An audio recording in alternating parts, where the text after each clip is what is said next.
ఇవాళ కాన్వర్సేషన్ కంటే ఎక్కువ సంగీతం వినిపించబోతోంది. అప్పుడో ఇప్పుడో ఎప్పుడో కలగన్నానే చెలిమి. సీరాలో సందమామ ఎవ్వరమ్మ ఆ గుమ్మ సీతమ్మ. నిజంగా నేనేనా ఇలా నీ జతలో ఉన్నా. ఇంజనీరింగ్ మానేసి ఇండస్ట్రీలోకి వస్తున్నప్పుడు మా ఊర్లో ఎంత చేసినా మళ్ళీ 4-5 సంవత్సరాల కంటే ఎక్కువ ఉండదు కదా కెరీర్.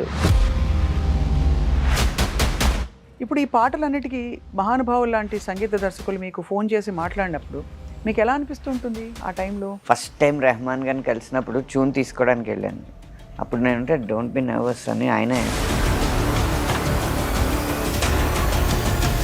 మీ పాట పాడేటప్పుడు సరిగా ఉచ్చరించలేదని చెప్పి కొంతమంది బాధపడిన సందర్భాలు ఉన్నాయి. అందరూ తెలుగువారి చేత పాడిస్తుంటే మరి ఆదరించట్లేదు.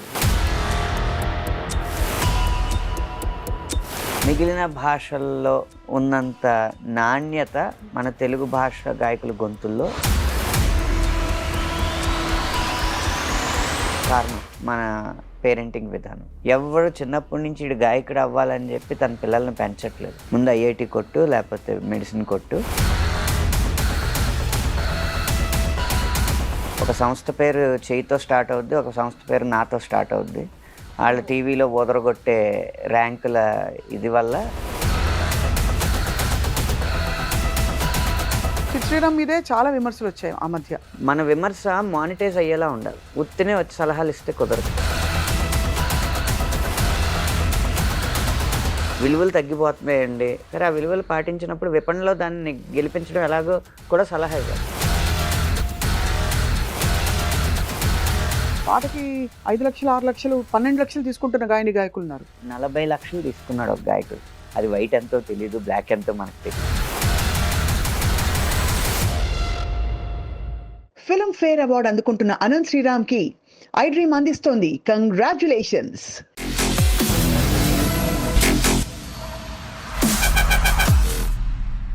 Welcome to this very very special candid conversation full of music. ఇవాళ కాన్వర్జేషన్ కంటే ఎక్కువ సంగీతం వినిపించబోతోంది. నాకు చాలా ఇష్టమైన, మా అందరికీ యాక్చువల్లీ చాలా ఇష్టమైన గేయ రచయిత అనంత్ శ్రీరామ్.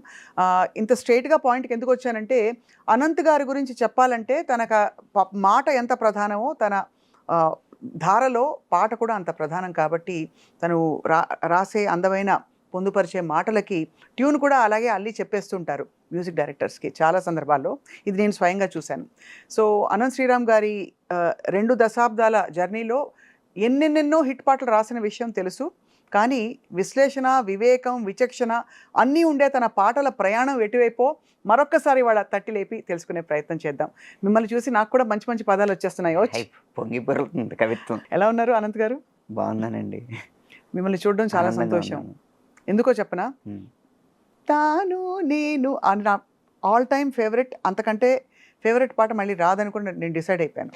అవును, లేకపోతే నా హాలర్ ట్యూన్ మారేది కదా. అంతేగా, మీకు కూడా అంతేనా? నా కాలర్ ట్యూన్ 2016 నుంచి అదే.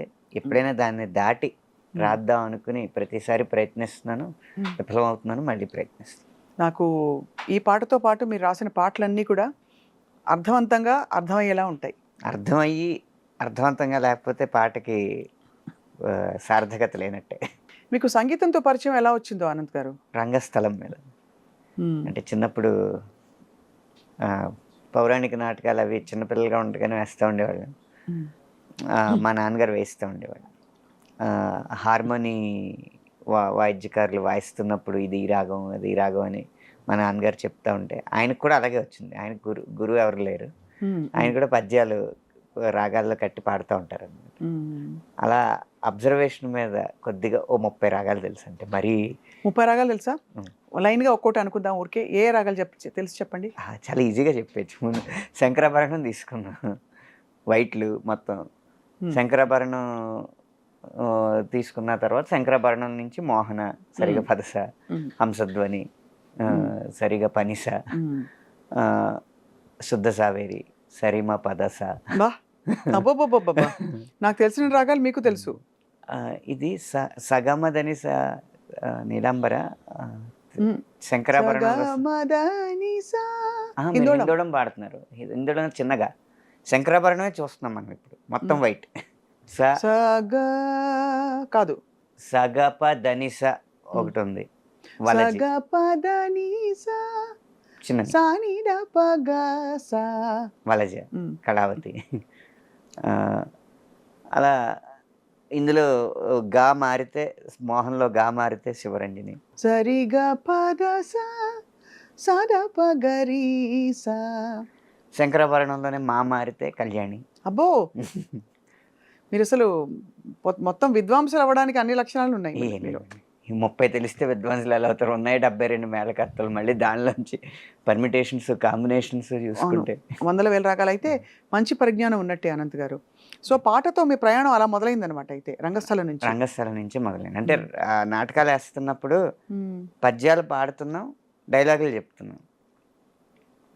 ఈ రెండిట్లో పద్యం బాగున్నా చప్పట్లు కొడతారు, లేకపోతే ఏదైనా డైలాగ్ బాగున్నా చప్పట్లు కొడతారు. కానీ ఆ ఆర్టిస్ట్ కాదు కదా చెప్పేది, ఆ డైలాగ్ ఇచ్చింది ఆ రచయిత, ఆ పద్యం ఇచ్చింది ఆ రచయిత కదా అని నటన కన్నా రచన మీద ఎక్కువ మక్కువ వచ్చింది. మ్మ్. ఆ రచనలో చూస్తే డైలాగ్ ఏమో దాంట్లో అంత కవితాత్మకత ఉండదు, పద్యంలో ఉంటుంది కానీ ఎక్కువ మందికి అర్థం అవ్వదు. ఈ రెండిటికి మధ్య ఏంటి ప్రక్రియ, మాటకి పద్యానికి మధ్య ప్రక్రియ పాట అని అనిపించి దాని మీదకి మొగ్గు చూపాను. మీరు రాసిన అందమైన పాటలు చాలా అందంగా గాయని గాయకులు పాడుతూ వచ్చారు కదా. మీ పాటని మీకు ఇష్టం వచ్చినట్టు అంటే పాడిన గాయకులు ఎవరు అందమైన గాయని చెప్పండి? గాయకులు అంటే అందమైన గొంతున్న గాయని అదే గాయకులు, అంటే అందమైన గాయని గాయకులలో అందమైన అంటే వాళ్ళ గొంతుకే ఆపాదించి బెస్ట్ గా మీ పాటల్ని అద్భుతంగా పాడే గాయకులు ఎవరంటే చెప్పగలుగుతారా ఫలానా వాళ్ళని? ఎందుకంటే ఎవరికి కంఠం వాళ్ళది. శ్రేయా ఘోషాల్ శ్రేయ ఘోషాల్ గారు. ఇప్పటికి ఆల్ టైమ్ ఫేవరెట్. ఆ పాటల్లో అదే తను పాడిన పాటల్లో మీకు ఇష్టమైన పాట, మీ పాట? వింటున్నావా? బాబా బాబా, ఆ పాట అండి బాబోయ్, ఏంటండి ఏం పాట గుర్తు చేశారండి. ఆ ఫస్ట్ పార్ట్ వింటున్నావా వింటున్నావా ఎన్ని రకాల వింటున్నావాలో ఆ పాట విని తరించిపోయిన సందర్భాలు ఎన్నెన్ని ఉన్నాయో నాకు నేను చెప్పలేను. మీ పాట రెహమాన్ గారి సంగీతం. అది తమిళ్లో మన్నిప్పాయ అని వస్తుంది. అప్పటికి నాకున్న లాజిక్ ప్రకారం సారీ, థ్యాంక్స్, ప్లీజ్ ఇవి చెప్పితే కనుక ప్రేమ అవ్వదు, వాటన్నిటికీ అతీతమైంది ప్రేమ అని చెప్పి తమిళ్లో మన్నిప్పాయ అని నేను తీసుకోలేదు. మళ్ళీ వింటున్నావా అనేదే నాకు అనిపించింది అనమాట. అప్పుడు రెహమాన్ గారు కూడా అడిగారు, ఇందులో మన్నిప్పాయ ఎందుకు తీసుకోలేదని. మన తెలుగు క్లైమాక్స్ వేరు కదండి, క్లైమాక్స్లో కలిసిపోతారు హీరో హీరోయిన్లు, సో హ్యాపీ ఎండింగ్.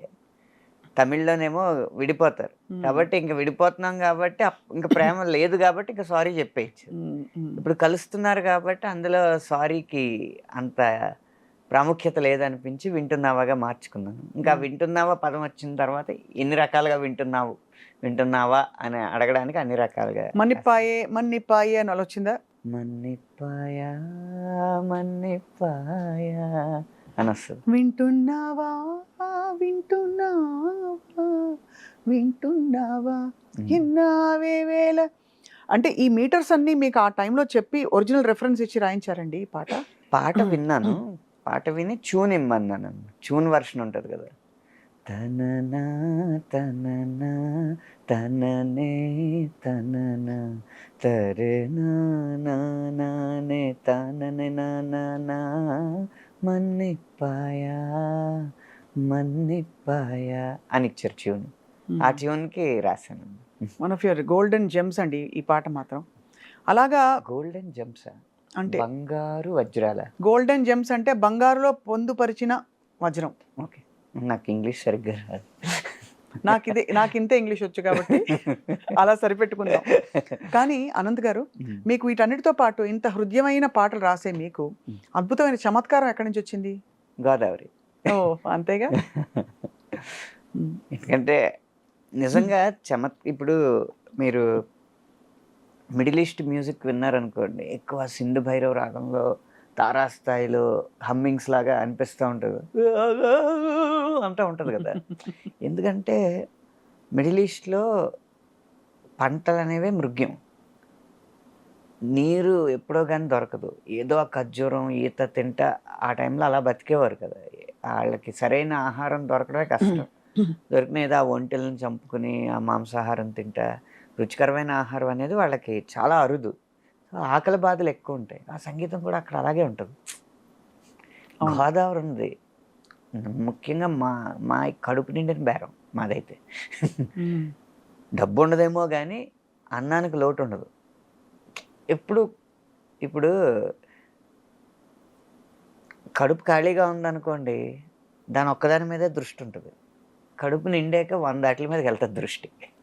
అందులో కొంచెం కారం కూడా లోటు లేనప్పుడు ఎటకారం ఒకటి బయటకొస్తుంది. సో కారం, ఎటకారం, మమకారం అన్నీ ఎక్కువే మీకు.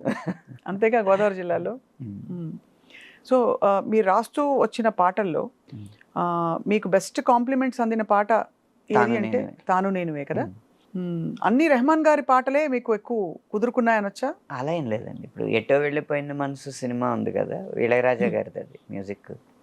ఒక పాటకి నంది అవార్డు, ఒక పాటకి ఫిల్మ్‌ఫేర్ అవార్డు, ఒక పాటకి బిగ్ మ్యూజిక్ అవార్డు, అలా వేరు వేరు పాటలకొచ్చినాయి. ఒకే పాటకి చాలా అవార్డులు వచ్చే సందర్భాలుంటాయి గానీ, ఒకే సినిమాలో వేరు వేరు పాటలకి మంచి మంచి అవార్డులు రావడం అనేది అరుదుగా ఉంటదనమాట అలా. ఇప్పుడు ఈ పాటలన్నిటికీ మహానుభావులు లాంటి సంగీత దర్శకులు మీకు ఫోన్ చేసి మాట్లాడినప్పుడు మీకు ఎలా అనిపిస్తూ ఉంటుంది ఆ టైంలో? అంటే ఒక నర్వస్‌నెస్ ఉంటుంది కొంత, ఒక అలజడి. ఇప్పుడు కాళ్ళు లేదేమో గానీ అప్పుడు కాళ్ళు ఉండేదా? వణుకుతాయండి. వణుకకుండా ఎందుకుంటే అసలే ఫస్ట్ టైం రెహమాన్ గారిని కలిసినప్పుడు ట్యూన్ తీసుకోవడానికెళ్ళాను. అప్పుడు నేనంటే డోంట్ బి నర్వస్ అని ఆయనే సముదాయించారు. ఇళయరాజా గారి దగ్గరికెళ్ళినప్పుడు కాళ్ళు వణకడం కూడా కాదు. మొత్తం బొటనవేలు దగ్గర నుంచి తల వరకు మొత్తం బిగిసిపోద్ది. ఆయన కూడా చాలా ప్రేమగా మాట్లాడి అలా వాళ్ళు ఈజ్ చేసిన తర్వాతే మనం మామూలు స్థితికొస్తాం. వాళ్ళు ఆయనకి మీరు మల్టిపుల్ వర్షన్స్ వినిపించారా? ఫస్ట్ టైమే అప్రూవ్ అయిపోయిందా పాట? ఫస్ట్ టైమ్ అప్రూవ్ అయిపోయినాయండి. ఇళయరాజా గారి దగ్గర అంతే, రెహమాన్ బావుంది, గారి బావుంది, బావుందన్నారా? దగ్గర. ఎలా అన్నారు? కరెక్ట్‌గా ఉంది. మంచి సౌండింగ్ ఉంది. హ్మ్. ఎంత అదృష్టవంతులండి మీరు. అంటే నిజంగా ఇంతమంది అదృష్టవంతుడిని. సంగీత పరిశ్రమలో ఉండడం. అంటే ఎంత అదృష్టం దక్కిందంటే మీకు 60ల నుంచి అదే 70ల నుంచి మ్యూజిక్ చేస్తున్న వ్యక్తులతో కూడా పని చేయగలిగే అదృష్టం దక్కింది. ఇళయరాజా గారు అవ్వచ్చు, విద్యాసాగర్ గారు అవ్వచ్చు. అలాగే ఇప్పుడు ఈ కాలంలో అందరిని మెప్పిస్తున్న సంగీత దర్శకుల చేత కూడా తో కూడా come on come on Thaman గారు కళావతి. అవ్వచ్చు, అనిరుద్ గారు అవ్వచ్చు. హ్మ్. అలా అన్ని వయస్కుల సంగీత దర్శకులతో పనిచేసే అదృష్టం మాత్రం నాకు బాగా దక్కింది. మీకా అంటే మీ మనసు సింగిల్ కార్డులు. అవును. Single card. హ్మ్. తర్వాత మీకు ఉండే గొప్పదనం ఏంటంటే ఆనంద్ గారు, మీరు అన్ని తరాలతో కనెక్ట్ అయ్యే హ్మ్. ఏంటి ఒక విజ్ఞత ఉంది మీలో. ఎవరి వయసు తగ్గట్టు వారితో అలా మాట్లాడడం అలవాటు నాకు. హ్మ్. మీ వయసేంటో ఈ ఈ ప్రాసెస్‌లో మేమెప్పుడు పసిగట్టలేకపోయాం. 39 సంవత్సరాలండి. దాంట్లో అబద్ధమే ఉంది. హ్మ్. పెళ్ళైపోయాక వయసు దాచుకోవడం ఎందుకు? అంతేనా? ఇప్పుడు దాచుకుని కూడా లాభం లేదు లాభం కాబట్టి. లేదు. ఏం పని అవ్వదు ఇంక. అనంత్ గారు, మీ పాటలు పాడేటప్పుడు చాలామంది, హ్మ్. ఇప్పుడు కొంతమంది ఇతర అన్య భాషస్థులు హ్మ్. మీ పాట పాడేటప్పుడు సరిగ్గా ఉచ్చరించలేదని చెప్పి కొంతమంది పడిన సందర్భాలున్నాయి. హ్మ్. మీరెప్పుడైనా ఫీల్ అయ్యారా అలాగా? మీ పాటలే కాదు, సరే నేననేది సిద్ అంటే శ్రీరామ్ గారు కావచ్చు. మన భాష గాయకులు పాడినప్పుడు ఆదరించే మనసున్న వాళ్ళే అన్య భాష గాయకులు పాడినప్పుడు విమర్శించే అర్హత ఉన్నవారని నా ఉద్దేశం. అందరూ తెలుగువారి చేత పాడిస్తుంటే మరి ఆదరించట్లేదు. ఆదరించట్లేదా ఇంకా కూడా? ఆదరించట్లేదు. కొత్త గొంతు కావాలి. ఒక పదాన్ని కొంచెం తప్పుగా పలికితేనే కొత్తగా భావిస్తున్నారు. హ్మ్. అదీ కాక నేను మొహమాటం లేకుండా చెప్పేదేంటంటే, హ్మ్. మిగిలిన భాషల్లో ఉన్నంత నాణ్యత మన తెలుగు భాష గాయకుల గొంతుల్లో చాలా అరుదుగా కనిపిస్తుంది. హ్మ్. కారణం మన పేరెంటింగ్ విధానం. ఎవ్వడు చిన్నప్పటి నుంచి ఈడు గాయకుడు అవ్వాలని చెప్పి తన పిల్లల్ని పెంచట్లేదు. ఇది సెకండరీగా ఉంచు. ముందు ఐఐటీ కొట్టు, లేకపోతే మెడిసిన్ కొట్టు. అన్నీ కొట్టుకుని పుస్తకాలు వేసుకుని నెత్తినేసి కొట్టుకో. ఇవన్నీ చెప్పిన తర్వాత వాడి సహజ సిద్ధంగా ఉన్న ఆశయానికి సెకండ్ ప్రిఫరెన్స్ ఇమ్మని, ఈ సమాజం మెచ్చే ఆశయం వైపు ఫస్ట్ ప్రిఫరెన్స్ ఇచ్చి కృత్రిమంగా ఆశయాన్ని జొప్పించి దాని తపస్సు దాని వైపు చేయించి ఒక 18 సంవత్సరాలు 25 సంవత్సరాలు వచ్చిన